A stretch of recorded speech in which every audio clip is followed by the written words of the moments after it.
gozo de compartir la palabra de Dios con ustedes en el día de hoy. Siempre nos sentimos así honrados de poder hacerlo. Y quisiera conectar lo que voy a compartir hoy con la conferencia que tuvimos hace un par de semanas. La mayoría sabe que hoy justamente hace 2 semanas que concluimos nuestra conferencia anual. Y en este caso, en esta ocasión, la titulamos En el poder del Espíritu. Y fue un tiempo, por un lado, glorioso, fue un tiempo de regocijo también, porque por todo lo que vivimos en esos días. Fue muy estimulante ver cómo muchos de ustedes sirvieron de manera desinteresada.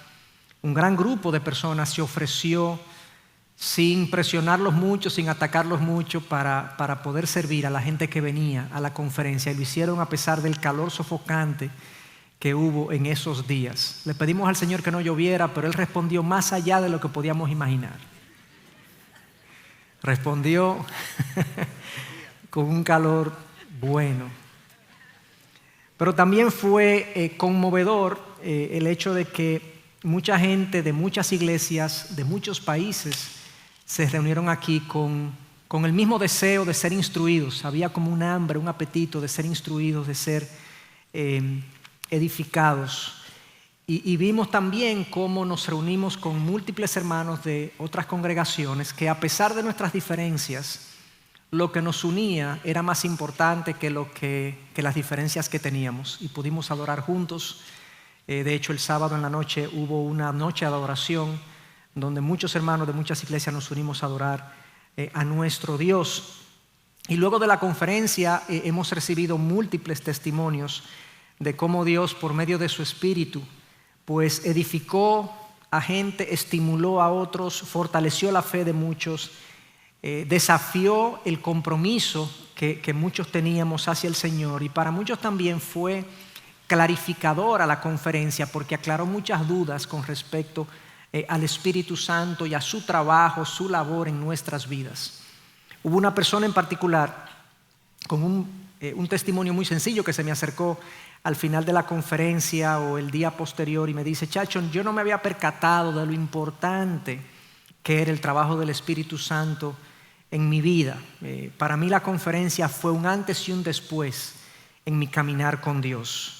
Y eso fue de mucho gozo para mí, para los pastores y para los líderes que estuvimos involucrados en la conferencia. Y ojalá ese sea el caso de la mayoría de nosotros, porque lo que usualmente sucede con este tipo de eventos, conferencias, retiros, campamentos, es que hay una euforia inicial. Nosotros terminamos en una especie de montaña espiritual y luego de ahí comenzamos un proceso de descenso a la normalidad.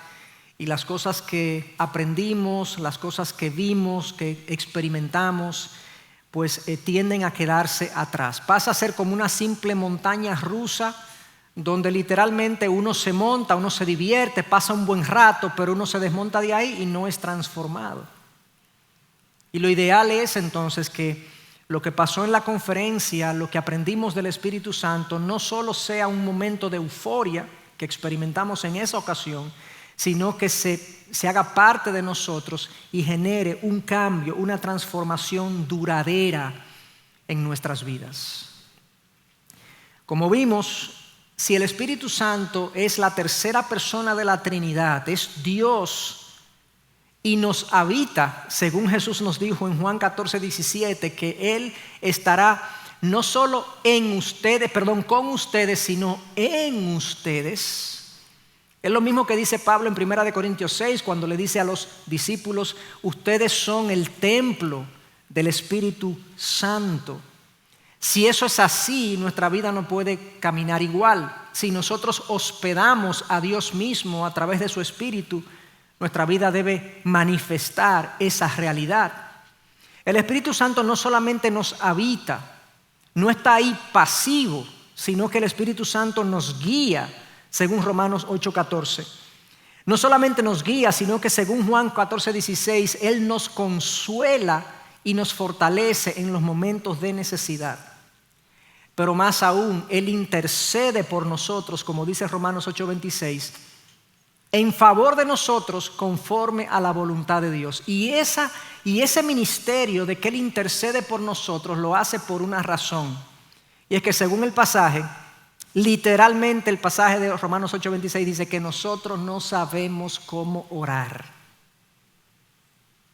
A mí me gusta, es de mi agrado que Pablo se incluyera, y Pablo dice, escribiendo él, nosotros no sabemos cómo orar. O sea, Pablo dice, nosotros no sabemos cómo orar. Por tanto, el Espíritu Santo ora por nosotros con gemidos indecibles conforme a la voluntad de Dios. Él corrige nuestra oración en su contenido. Él corrige nuestra oración en su intensidad. Nosotros oramos mal y oramos apáticamente. El Espíritu ora bien y lo hace intensamente por nosotros en nuestro favor. Increíble. Increíble lo que el Espíritu hace por nosotros. Inmediatamente después de ese versículo de Romanos 8:26 y 27, donde se dice que el Espíritu ora por nosotros de manera intensa, conforme a la voluntad de Dios, ¿ustedes saben cuál es el próximo versículo? Romanos 8:28.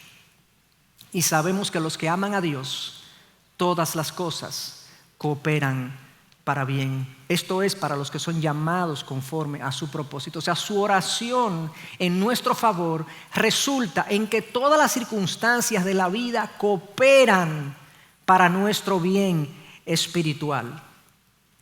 Entonces, ante esta maravillosa realidad, esta realidad incomprensible de que el Espíritu se encuentra en nosotros, se encuentra montado en el barco de nuestra vida, como dicen por ahí, si Él está en el barco con nosotros, donde manda capitán, o donde está el capitán no manda el marinero, ¿verdad?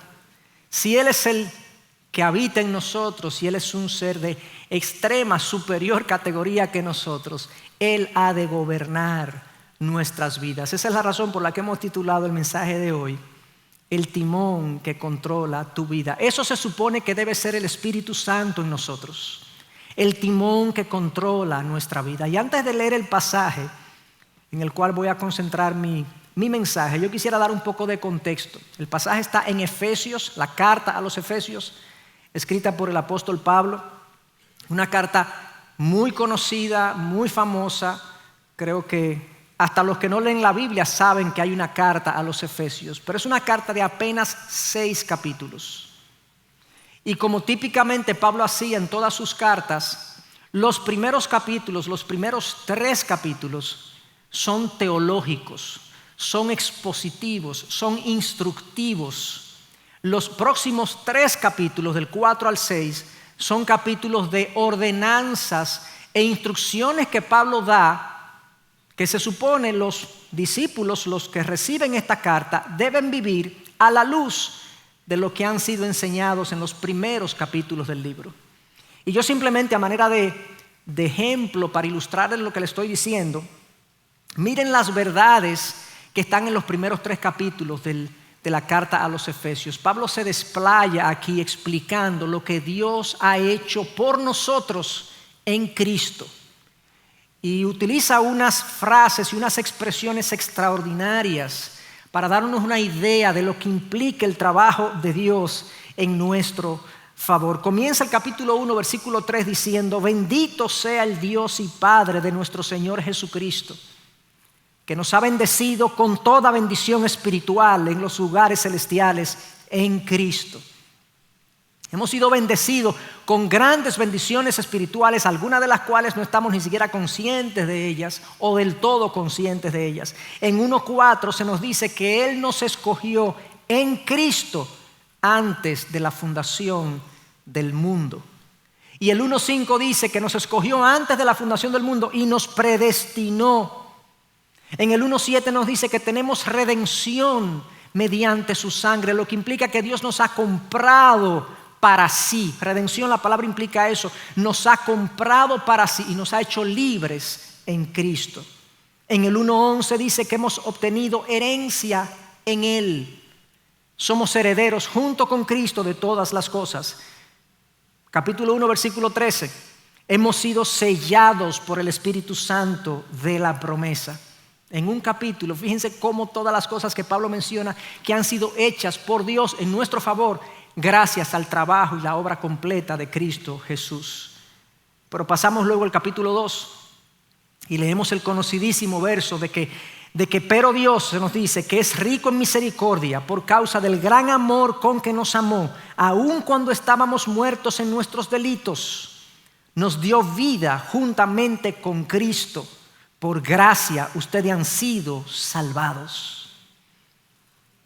Y continúa diciendo en el capítulo 2, versículo 8, porque por gracia ustedes han sido salvados por medio de la fe, y esto no procede de ustedes, sino que es don, regalo de Dios, no por obras, para que nadie se gloríe. La salvación es un regalo concedido a aquellos que hemos puesto nuestra fe en Cristo para nuestra redención. Cuando venimos al Señor confiados en que su sacrificio, que el sacrificio de Jesús nos limpia de todo pecado y nos arrepentimos de nuestros pecados, Él nos regala la salvación. Es una obra de Dios, no es una obra nuestra. Pero sigue diciendo en el capítulo 2, versículo 10, porque somos hechura suya, creados en Cristo Jesús para hacer buenas obras.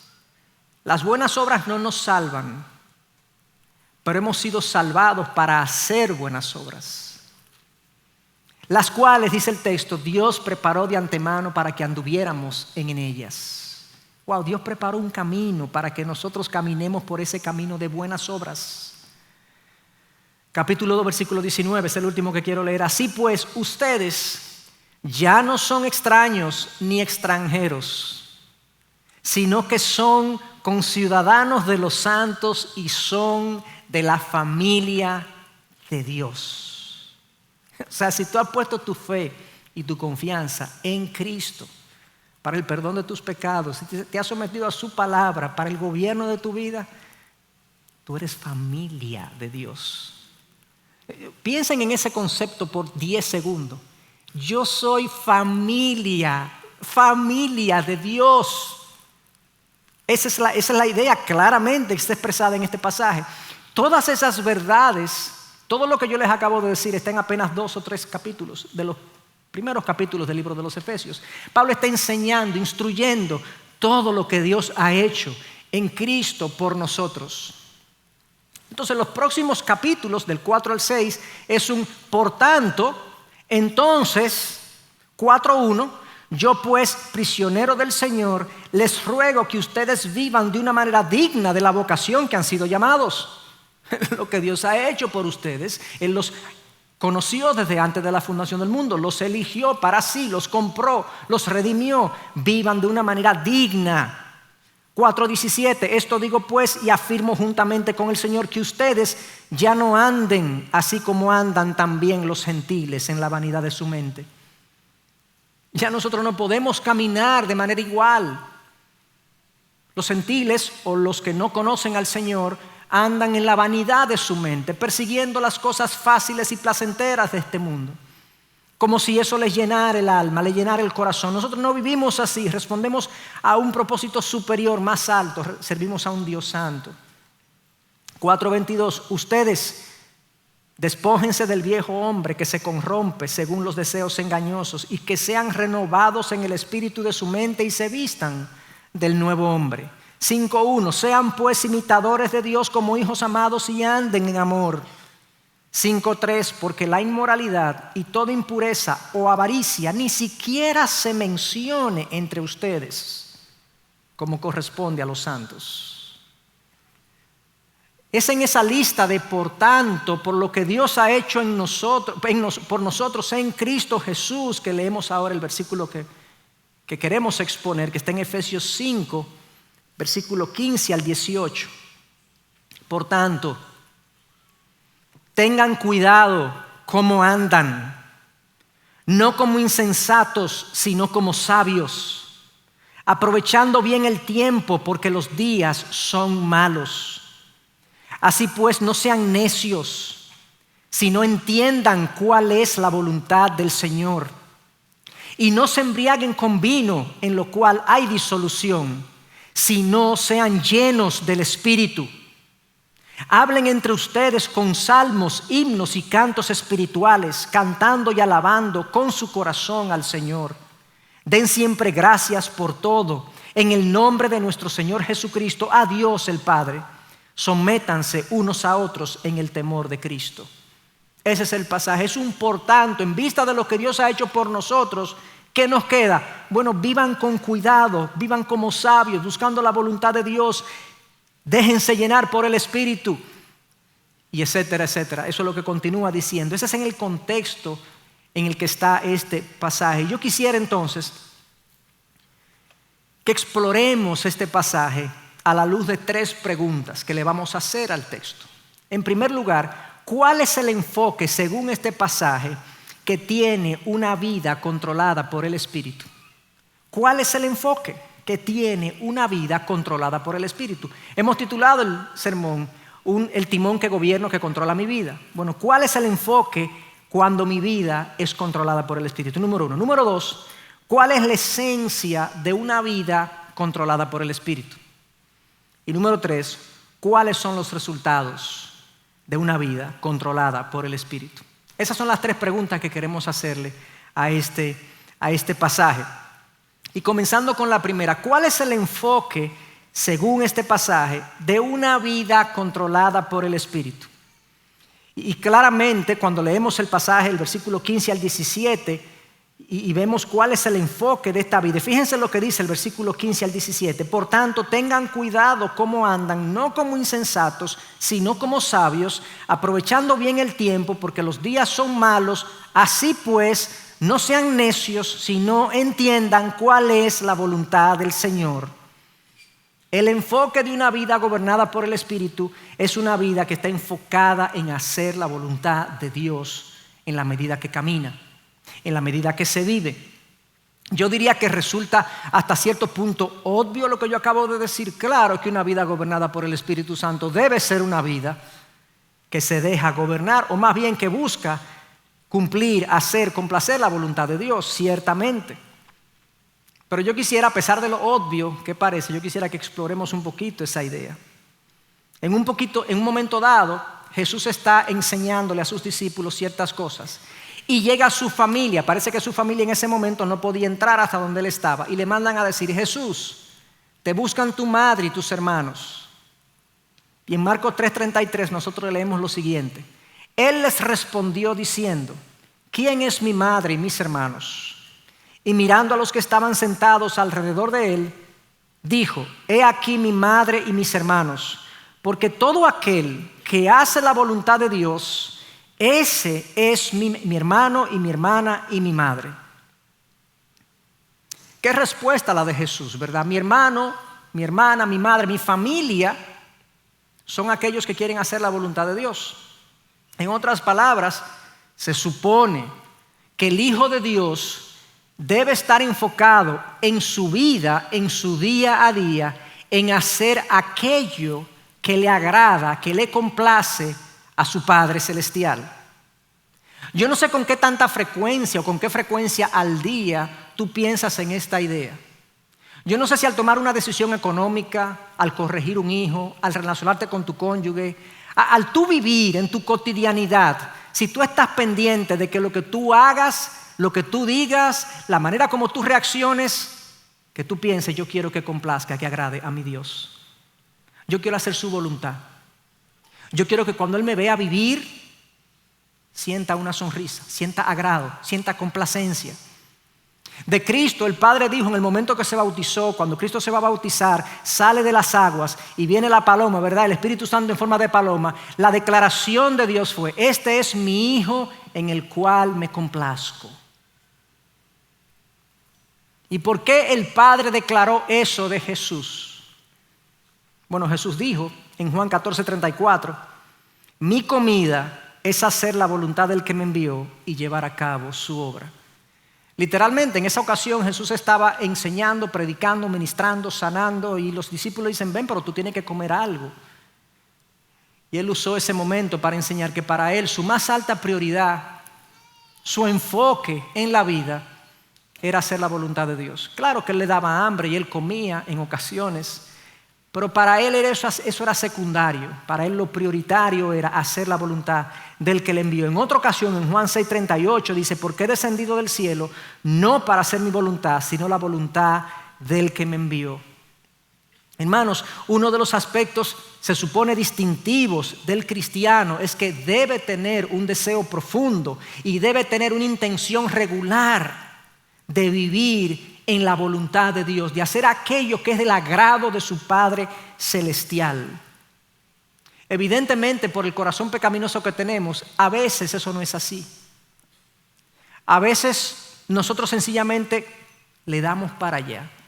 Vivimos como mejor nos parece, como más cómodo nos resulta, como más conveniente sea, como según nuestros criterios sea lo que nos conviene o nos guste. Pero el criterio fundamental que debe guiar cada paso que yo doy en la vida debe ser: ¿complace esto o no complace esto a mi Señor? Lo que lo complace lo hago, lo que no lo complace lo desecho. Así de sencillo es la vida cristiana. Y lo pongo entre comillas si ustedes saben por qué. Pero con frecuencia en nosotros no hay un pensamiento regular, insistente de yo quiero complacer a mi Señor con la manera en la que vivo. Por eso, en este pasaje que acabamos de leer, el versículo 15 comienza diciendo: por tanto, tengan cuidado cómo andan. Si yo quiero vivir la voluntad de Dios en mi vida, una de las formas en la que voy a tener que hacer eso, en la que voy a hacer eso, a lograr eso, es yo teniendo un poco más de cuidado en cómo yo ando. La palabra aquí en tengan cuidado significa sean precisos, sean cuidadosos, no sean frívolos, no sean ligeros en la manera como ustedes caminan en la vida. Imaginémonos que vamos caminando por un sendero estrecho y de un lado y de otro hay un precipicio.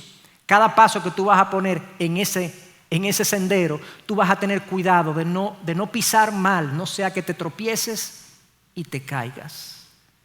Ese es el tipo de cuidado que el cristiano debe tener en su vida. Nosotros debemos estar interesados en saber si el próximo paso que voy a dar, si la próxima reacción que voy a tener, si la próxima decisión que voy a tomar es algo que complace o no a mi Señor. De ahí el cuidado que debemos tener en la vida.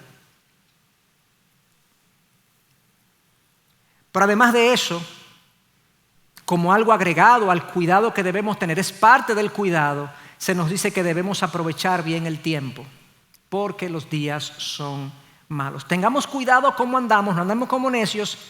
Tengamos cuidado cómo andamos, pero aprovechemos bien el tiempo porque los días son malos. Estas dos cosas combinadas, el cuidado que debemos tener, la atención, el empeño que debemos tener en los diferentes pasos que vamos a dar, debe estar combinado con una intención de querer aprovechar el tiempo. Y el aprovechamiento del tiempo, no lo pongamos en términos empresariales, en ser más eficientes. Porque típicamente lo que uno hace cuando uno quiere ser más eficiente es que uno quiere hacer más cosas en menos tiempo, ¿verdad? Okay. La idea de esto no es hacer más cosas en menos tiempo, es hacer mejores cosas en el tiempo que tenemos. Es que la calidad de lo que hacemos sea superior, no la cantidad de lo que hacemos. Y la calidad de lo que hacemos a los ojos de Dios.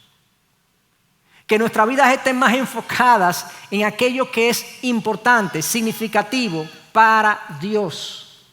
Que aprovechemos cada oportunidad que Dios nos dé en la vida para complacerle, para buscar su voluntad. Y no me malentiendan, yo no estoy diciendo que eso implica que vengamos todos los días, lunes, martes, miércoles, jueves y viernes, a la iglesia y vamos a tener un culto corrido de 8 a 5 todos los días. Eso es lo que Dios quiere en mi vida, que yo le sirva. No, aquí no es que se sirve a Dios, es allá afuera. Aquí venimos a ser instruidos para servir a Dios allá afuera. Y en la medida que yo interactúo, que yo hago negocios, que yo vivo con mi familia, que yo camino por la vida, es ahí que yo vivo mi vida cristiana. Es ahí que yo sirvo o no sirvo a Dios. Es ahí que yo debo cumplir o no la voluntad de Dios en mi vida. De eso se trata. Entonces el enfoque de una vida gobernada por el Espíritu, controlada por el Espíritu, es que quiere hacer la voluntad de Dios. Yo procuro llevar a cabo aquello que le agrada a mi Padre Celestial. Yo lo tengo presente y pendiente Yo tengo cuidado en los pasos que doy. Yo trato de aprovechar el tiempo para hacer aquello que a Dios le es importante. Lo segundo que queremos preguntarle al texto, bueno, ¿cuál es la esencia de una vida controlada por el Espíritu? Y la esencia de una vida, como vamos a ver, controlada por el Espíritu, hermanos, es la rendición personal. La rendición personal. 5:18 Efesios. Y no se embriaguen con vino, en lo cual hay disolución, sino sean llenos del Espíritu. Resulta extraño en este pasaje que Pablo introduzca esta idea de que no se embriaguen con vino. ¿Qué tiene esto que ver? Pablo viene hablando de que estemos atentos a la voluntad de Dios, de que caminemos con cuidado, de que aprovechemos bien el tiempo. ¡Ay, no se emborrachen! ¿Por qué Pablo pone eso aquí? Y bueno, hay dos posibles razones por las que Pablo pone eso aquí. Una primera razón es una razón contextual de lo que pasaba en esa comunidad de los efesios en esa época. En ese momento, la cultura de los efesios, no de estos cristianos que ya eran cristianos, los discípulos que recibieron esta carta, pero ellos venían de ese trasfondo. El trasfondo era que ellos eran idólatras, paganos, y tenían múltiples prácticas para conectarse con sus deidades. Una de las prácticas que usaban los efesios para conectarse con sus deidades era drogarse, era emborracharse, entre otras prácticas. Cuando ellos pensaban en conectarse con Dios, con las deidades, ellos pensaban, hay que darse un humo. Excúsenme la expresión, pero para que entendamos. Hay que emborracharse, y en ese éxtasis de la borrachera había una conexión supuestamente con los ídolos que ellos tenían. Ese es el trasfondo cultural. Entonces Pablo le acaba de decir en Efesios 5:15, tengan cuidado cómo andan, aprovechen bien el tiempo, entiendan cuál es la voluntad de Dios, pero no lo vayan a hacer emborrachándose, como ustedes saben que mucha gente lo hace. O sea que esa es la primera razón. Él les advierte que la conexión con nuestro Dios, el conocer la voluntad del Dios verdadero, no es un asunto de borrachera, como lo típico, como lo común en esa cultura. Es diferente. Y esa es la primera razón por la que Pablo usa este concepto de no emborracharse. Pero la segunda razón es que tiene un propósito didáctico para Pablo, para enseñarle a los efesios lo que implica la llenura del Espíritu. Y él utiliza entonces la analogía con el alcohol. No se emborrachen con vino. Bueno, cuando una persona está llena de alcohol, esa persona está controlada por el alcohol, ¿cierto? A veces nosotros decimos del borracho, está bajo la influencia del alcohol. Por lo tanto, no le haga mucho caso a lo que él dice ni a lo que él hace, porque está, ¿verdad? Él no está en sus cabales. De la misma manera, entonces, que el alcohol influye en la actuación, en el comportamiento, en la forma de pensar de la persona que está alcoholizada, de la misma manera se supone que el Espíritu, controlando una vida, lo va a llevar a vivir, a actuar, a pensar de maneras que no le son naturales al que está controlado por el Espíritu. Hay una cierta analogía o similitud. Los que se dejan gobernar por el alcohol hacen cosas que no les son naturales. Claro que él dice y él aclara, fíjense que dice que, porque es que la palabra de Dios es tan precisa, él aclara, los efectos del alcohol es que no se embriaguen con vino en lo cual hay disolución. Esa palabra significa en lo cual hay desorden, hay perversiones, hay desenfreno. Eso significa, sino contrario a eso, contrario a la disolución, al desenfreno, al desorden que provoca típicamente una borrachera con alcohol, el control del Espíritu es diferente. Es un gobierno de algo externo a nosotros, como el alcohol también lo hace, pero en él no hay disolución. En él hay orden, en él hay control, en él hay enfoque. Entonces, la razón por la que Pablo introduce estos esta idea de no se embriaguen con vino, por un lado es el tema cultural de que para ellos conectarse con los dioses tenía que ver con emborracharse y consumir una serie de sustancias para conectarse. No es así con el Dios verdadero, pero además de eso, Pablo está haciendo alusión a que la llenura del Espíritu va a producir un control de la persona que le va a llevar a vivir de una manera que no le es natural. Algo más. No confundamos el concepto de llenarse del Espíritu, ser llenos del Espíritu, como que nosotros necesitamos más del Espíritu, como que es un líquido que nos vierten. Entonces nos llenamos. La palabra llenura o lleno en el original, más que cantidad, significa control. De hecho, esta misma palabra es usada en los evangelios, hablando de que en un momento dado los discípulos se llenaron de ira. Al llenarse de ira, ¿qué hace la ira? Controla a la persona. O se llenaron de envidia. Cuando una persona está llena de avaricia, significa que está controlada por la avaricia, controlada por la ira. A eso se refiere Pablo aquí cuando dicen sean llenos, sean controlados por el Espíritu. Billy Graham, refiriéndose a este texto, decía, ser llenos del Espíritu no tiene que ver con cuánto yo tengo del Espíritu, como si se tratase de una sustancia divisible, sino de cuánto el Espíritu tiene de mí. La llenura del Espíritu no tiene que ver con cuánto yo tengo del Espíritu, como si se tratase de una sustancia divisible, sino cuánto el Espíritu tiene de mí, de mi voluntad, de mis deseos, cuánto Él me gobierna y me controla. De eso se trata la llenura del Espíritu. Y es importante entonces que veamos algunos detalles, algunos matices de esta expresión, de que sean llenos o seamos llenos del Espíritu, porque está colocado de una manera gramatical y demás que es importante que la veamos. En primer lugar, claramente es un imperativo. Pablo les dice, no es, mira, yo sugiero, oren por eso, no, sean llenos del Espíritu.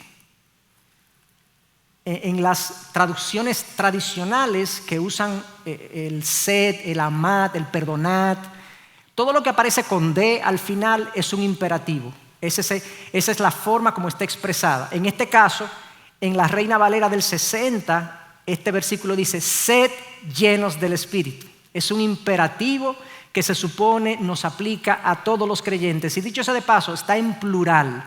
Es algo que es un mandato a todos los creyentes. La llenura del Espíritu no es una experiencia reservada para los más santos, para los más dedicados, para los más comprometidos.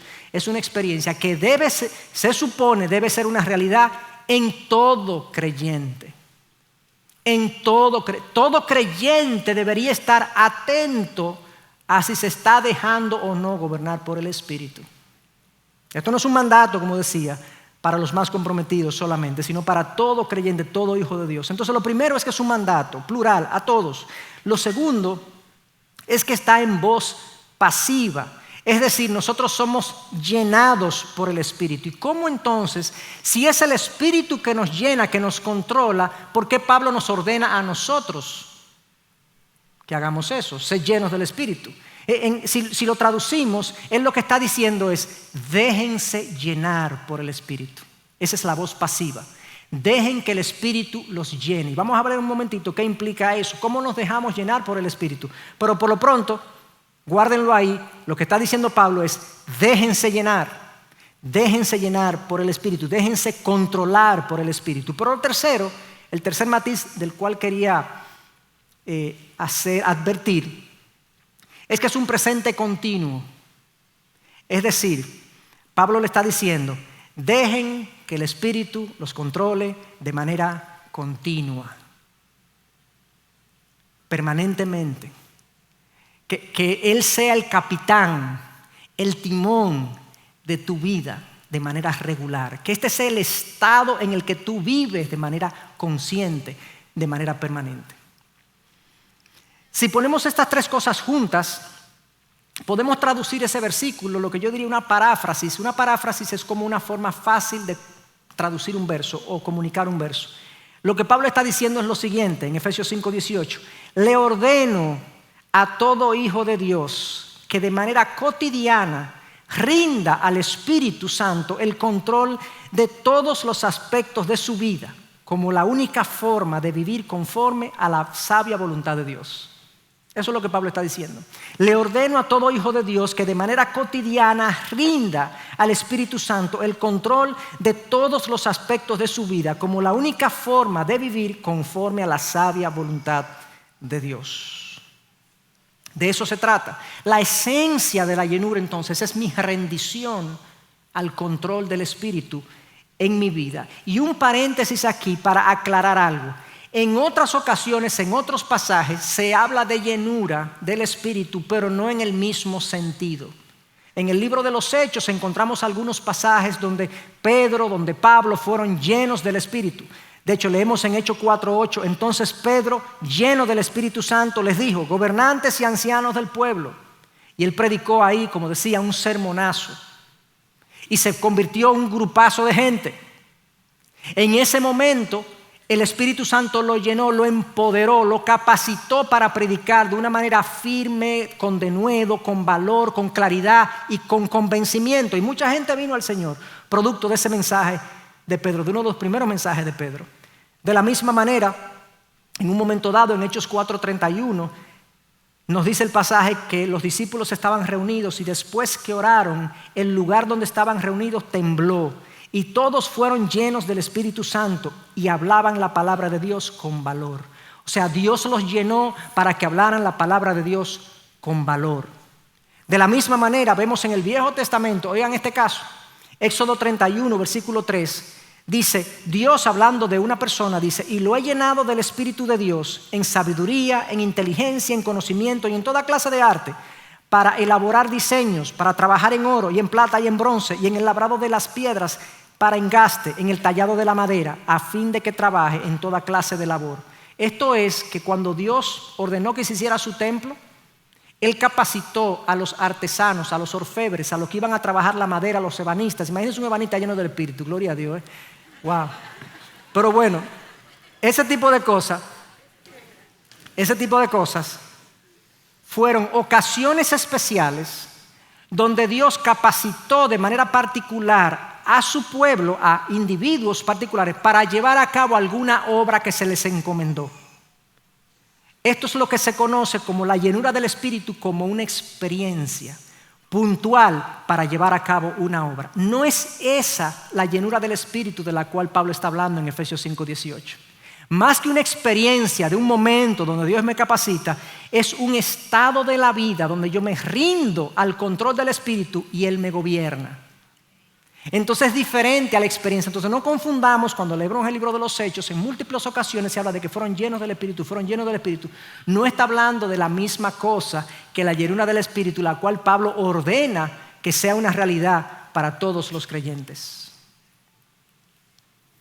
Dicho eso entonces, ¿cómo es que esto ocurre en la práctica? ¿Cómo yo me dejo llenar por el Espíritu? ¿Cómo yo dejo que el Espíritu me controle en mi vida? ¿Qué me corresponde a mí? Porque Pablo dice, déjense llenar por el Espíritu. Eso es lo que Pablo dice.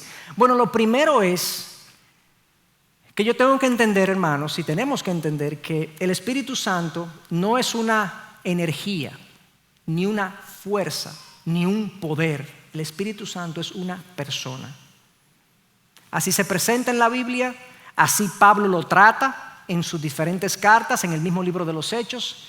De hecho, Pablo llega a decir en Efesios 4:30, en este mismo libro, un poquito antes, que no entristezcamos al Espíritu por la manera como nosotros vivimos. O sea, debe haber una consideración en nosotros de que Él es un huésped de nuestro corazón. En 1 Corintios 6, Pablo dice, nosotros somos el templo del Espíritu Santo. Él nos habita. Eso es una realidad, honestamente, que yo no entiendo por completo. Yo no entiendo cómo Dios, a través de su Espíritu Santo, la tercera persona de la Trinidad, puede habitar en mi corazón un ser diminuto y pecador. Yo no entiendo eso. Yo lo creo porque la palabra lo revela. Y Pablo me dice que hay ocasiones en que mi manera de vivir, mis reacciones, mis actitudes, mis decisiones, mi proceder, le entristecen. Emocionalmente hablando, Él se aflige con la manera como yo vivo. Y cuando una persona, un huésped que tú tienes en tu casa, tú le haces sentir incómodo, perdónenme la analogía, pero creo que cabe. Tú tienes un invitado en tu casa y tú le haces sentir incómodo con algo. ¿Tú sabes lo que esa persona hace? Se tranca en su habitación. Se recoge. No, es que yo no quiero estar en medio de lo que está pasando. Se sintió incómodo. El huésped al que se supone yo debo darle mi servicio, mi consideración, mi respeto, ser sensible a su presencia. Pero no solamente cualquier huésped, es que tenemos un huésped de una categoría muy superior a lo que nosotros somos. Imagínate que tú tienes en tu casa la persona más alta en tu escala de prioridades, no sé quién es. Tu papá, no sé, o tu jefe, o el presidente. Alguien que para ti tenga una alta categoría. Bueno, tenemos en nuestros corazones al Espíritu Santo, a Dios mismo. ¿No debería eso cambiar constantemente la manera como yo procedo, estar consciente de esa realidad? Claro que sí, claro que lo debería hacer. Por algo Pablo dice en 1 Corintios 6, huyan de la fornicación porque ustedes son el templo del Espíritu Santo. Debería cambiar tu proceder por esa realidad. Número 2, además de la sensibilidad de tenerlo en nuestros corazones, nosotros debemos entender que el Espíritu Santo nos habla a través de su palabra. Yo diría que es la manera que más usa el Espíritu Santo para hablarnos, estimularnos, confrontarnos, edificarnos, guiarnos en la vida. Es su palabra revelada. En la palabra tenemos lo que Dios quiere que nosotros hagamos en sentido general. Y hay cosas específicas también a través de la cual su palabra es utilizada en nuestras vidas. Pero ¿qué pasa con nosotros con respecto a la palabra? Bueno, que para muchos cristianos, para muchos de nosotros, la palabra sí es importante, pero no es lo que debería ser. Nos pasa como decía o dice Steve Farrar, un autor que escribió un libro que se llama El hombre guía. Él dice que hay cristianos que padecen de anorexia bíblica. Y ustedes saben lo que es la anorexia, ¿verdad? Es la falta de consumo, de ingesta de alimentos, y la persona termina desnutriéndose e incluso falleciendo porque no consume la cantidad suficiente de nutrientes para mantener su vitalidad y su crecimiento.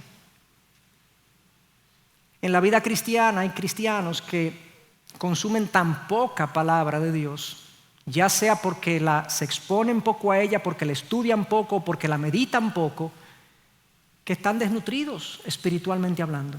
Hay una anorexia, no hay un consumo suficiente para hacer que el espíritu gobierne. Y yo diría que revisemos nuestras vidas si estamos padeciendo de anorexia bíblica y no estamos consumiendo la suficiente verdad para que podamos crecer y que podamos ser gobernados. Pero hay otro padecimiento también, no solamente la anorexia, hay bulimia bíblica, dice Farrar. Y la bulimia es aquella persona que consume alimentos, muchos alimentos, pero luego los devuelve, ¿verdad? Y eso puede pasarle a los cristianos. Consumimos palabra, la leemos, pero no la vivimos. No es para nosotros palabra de Dios.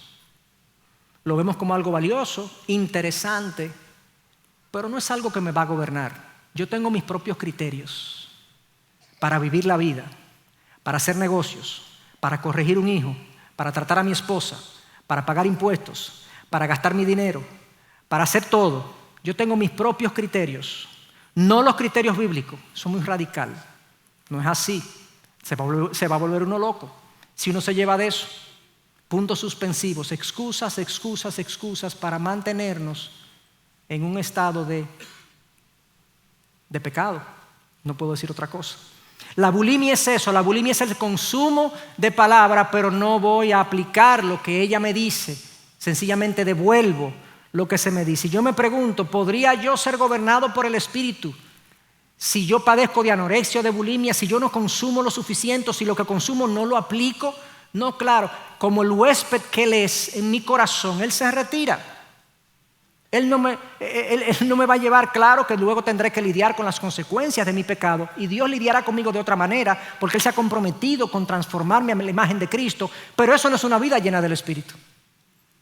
Una vida que vive bajo la disciplina de Dios para ser transformado no es una vida que vive bajo el control del Espíritu. El que vive bajo el control del Espíritu es el que se pone bajo el señorío de la palabra y se deja gobernar por lo que la palabra le instruye en todos los aspectos de la vida.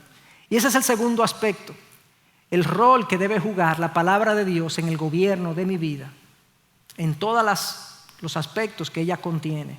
Y número 3, Él es una persona, debo ser sensible a su presencia, su palabra me debe gobernar. Número 3, el Espíritu que nos habita increíblemente pone en nosotros impulsos para actuar en una dirección u otra. Se supone que debemos hacerle caso. ¿Dónde está eso? Filipenses 2:13. Pues Dios trabaja en ustedes y les da el deseo y el poder para que hagan lo que a Él le agrada. Leí de la Nueva Traducción Viviente. A Dios nos da el deseo y el poder, no hay excusa. Delante de Dios la desobediencia no tiene excusa. Gálatas 5:16 es todavía más preciso y más punzante. Por eso les digo, dice Pablo, dejen que el Espíritu Santo los guíe en la vida.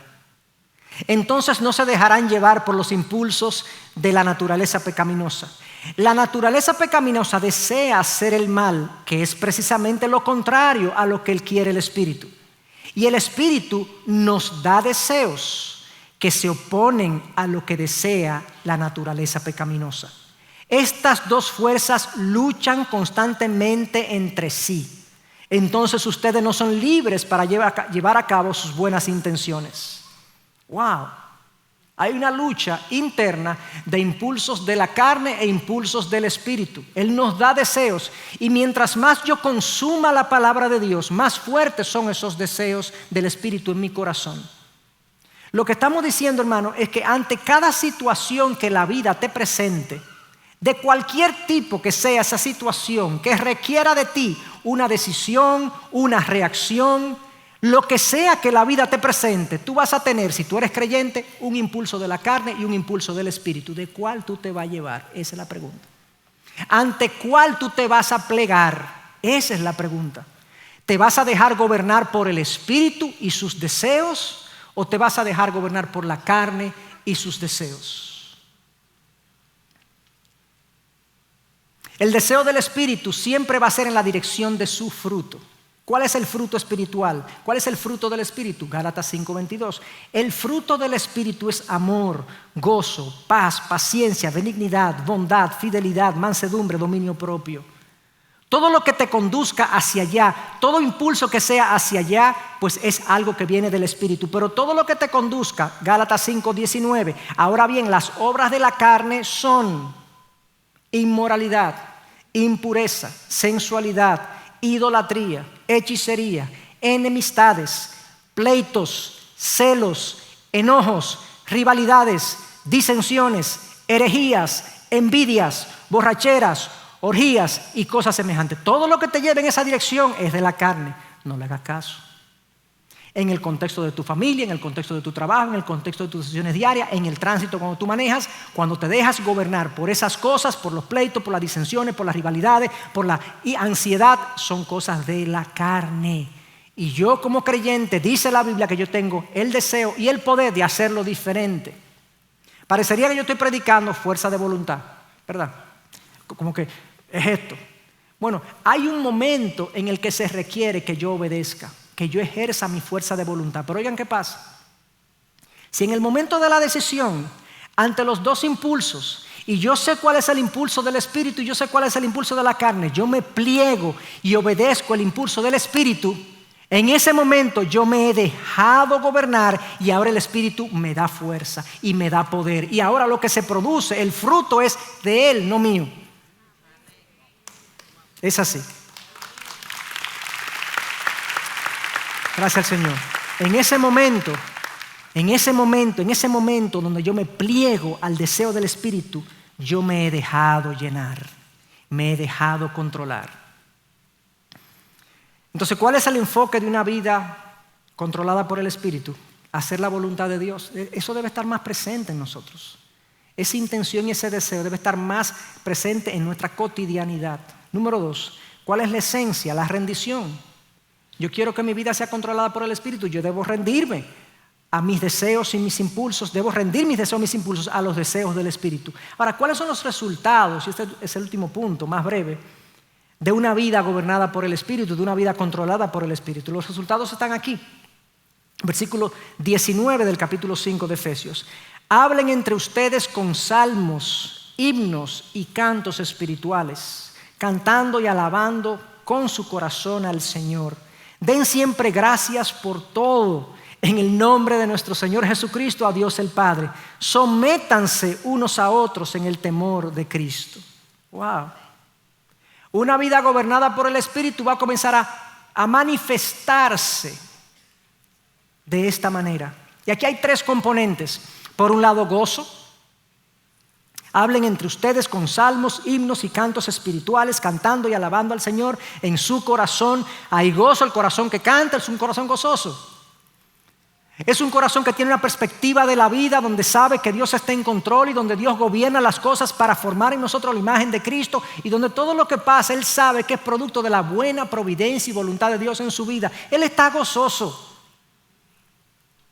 Porque al final, como dice el Salmo 103, bendice alma mía al Señor, no te olvides de ninguno de sus beneficios, porque Él es quien perdona tus iniquidades. Si no tuviéramos nada más, el solo hecho de que Dios ha perdonado nuestras iniquidades en Cristo debería producir en nosotros gozo.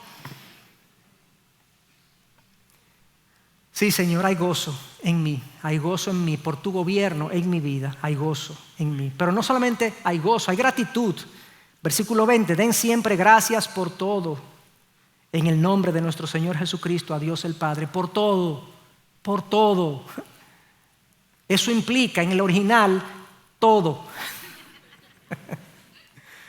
Lo bueno, lo malo, lo cómodo, lo no tan cómodo, lo placentero y lo aflictivo. Todo ha de ser un motivo de gratitud a nuestro Dios. Aún su disciplina, dice el libro de Hebreos, aún su disciplina en nosotros, que nos corrige, que nos endereza, que nos despierta, es motivo de gozo para nosotros. Pero no solamente hay gozo y hay gratitud en un corazón rendido al Espíritu, hay sumisión. Versículo 21, sométanse unos a otros en el temor de Cristo. Es un corazón humilde. Se somete según el orden que Dios ha dispuesto. Increíblemente, hermanos, el versículo 21 termina: sométanse unos a otros en el temor de Cristo, como uno de los resultados de la llenura del Espíritu. Y el próximo versículo, que es el versículo 22, es el famoso, conocido y en ocasiones odiado versículo de que las mujeres estén sometidas a sus propios maridos como el Señor. Y a los esposos, en el versículo 25, 3 versículos más adelante, se dice: maridos, amen a sus mujeres así como Cristo amó la iglesia y se dio a sí mismo por ella. Wow. La dinámica del matrimonio de una mujer sometida y un hombre que ame sacrificadamente a su esposa es un resultado de la llenura del Espíritu. Hermano, el matrimonio es una empresa espiritual. Se requiere la llenura del Espíritu. Y ustedes saben, los que están casados por cierto tiempo, se requiere la llenura del Espíritu para uno seguir adelante. Va a requerir que nos dejemos gobernar.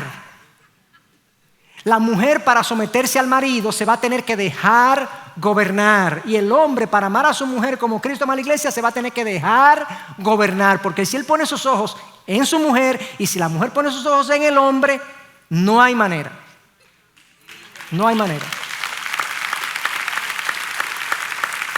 Pero no solamente eso, Pablo dice en el versículo 6, capítulo 6, versículo 11, todo esto es una secuencia. Ustedes lo leen, ustedes después que lean el versículo 21, siguen leyendo. 5:22 dice mujeres a sus maridos. 5:25 maridos a sus mujeres. 6:1 dice hijos obedezcan a sus padres, porque esto es justo. Y en el 6:4, 3 versículos más abajo, dice: y ustedes padres no provoquen a ira a sus hijos, sino críenlos en la disciplina y la amonestación del Señor. La dinámica familiar entre esposos, entre hijos y padres es una dinámica espiritual que depende de la llenura del Espíritu y que yo requiero ser gobernado por el Espíritu para que mi casa funcione. Pero no solamente ahí. En 6:5, después del versículo de los padres, Siervos, obedezcan a sus amos en la tierra, con temor y temblor, con la sinceridad de corazón como a Cristo. Wow, el empleado para someterse a su jefe necesita la llenura del Espíritu. 6:9. Y ustedes, amos, hagan lo mismo con sus siervos y dejen las amenazas, sabiendo que el Señor de ellos y de ustedes está en los cielos y que para Él no hay acepción de personas. La dinámica laboral es afectada, es incidida por la llenura del Espíritu. Hermanos, la llenura del Espíritu es más práctica de la que mucha gente se imagina. Yo la necesito para mi día a día, para mis relaciones familiares, con mi esposa, con mi esposo, con mis hijos, para la relación con mis empleados, con mis jefes, para mi vida. El control del Espíritu es vital para que yo pueda vivir la vida que se supone yo debo vivir, aquella que complace a mi Dios, aquella que agrada a mi Dios, porque ese es el enfoque de una vida controlada por el Espíritu. Señor, yo te quiero agradar, yo te quiero complacer, yo quiero vivir para ti, yo no quiero ceder ante los impulsos de mi carne, yo quiero ceder a los impulsos del Espíritu. Señor, recuérdamelos, déjame alimentarme de tu palabra para que ella me guíe, me confronte, me edifique, me estimule. Es de eso que se trata. Entonces es mi aspiración, es mi oración que nosotros salgamos hoy de aquí deseosos de ser gobernados por el Espíritu. Que el Espíritu no es un concepto doctrinal, no, el Espíritu es una persona que nos habita y que está ahí para hacernos vivir la vida que se supone debemos vivir. Sea Dios con nosotros. Vamos a orar. Oh Señor, alabamos tu nombre, te damos gracias, ciertamente por tu palabra, pero Señor, gracias, oh Espíritu de Dios que nos habitas, gracias por tu presencia inmerecida, gracias Dios, gracias Padre, gracias Hijo, que hiciste esto posible, la realidad de que nuestro corazón pecaminoso y diminuto pueda albergar al Dios Todopoderoso por medio de su Espíritu. Es algo que no entendemos por completo, pero si está ahí para hacernos cambiar, para hacernos diferentes, para vivir para la gloria de Dios. El mismo Espíritu que levantó a Cristo de entre los muertos nos habita y nos dice que nos ha dado el deseo y el poder de vencer el pecado y de ser libres de nuestras inclinaciones. Señor, oh Señor, quebranta nuestra voluntad y permítenos rendirnos por completo a lo que el Espíritu quiere hacer en nosotros. Bendecimos tu nombre. Amén. Amén. Gracias por acceder a este recurso. Espero que haya sido de gran bendición para tu vida. Te sugiero que te suscribas a este canal de forma que tú puedas recibir notificación la próxima vez que hayamos subido un nuevo recurso que pueda servirte de instrucción y bendición.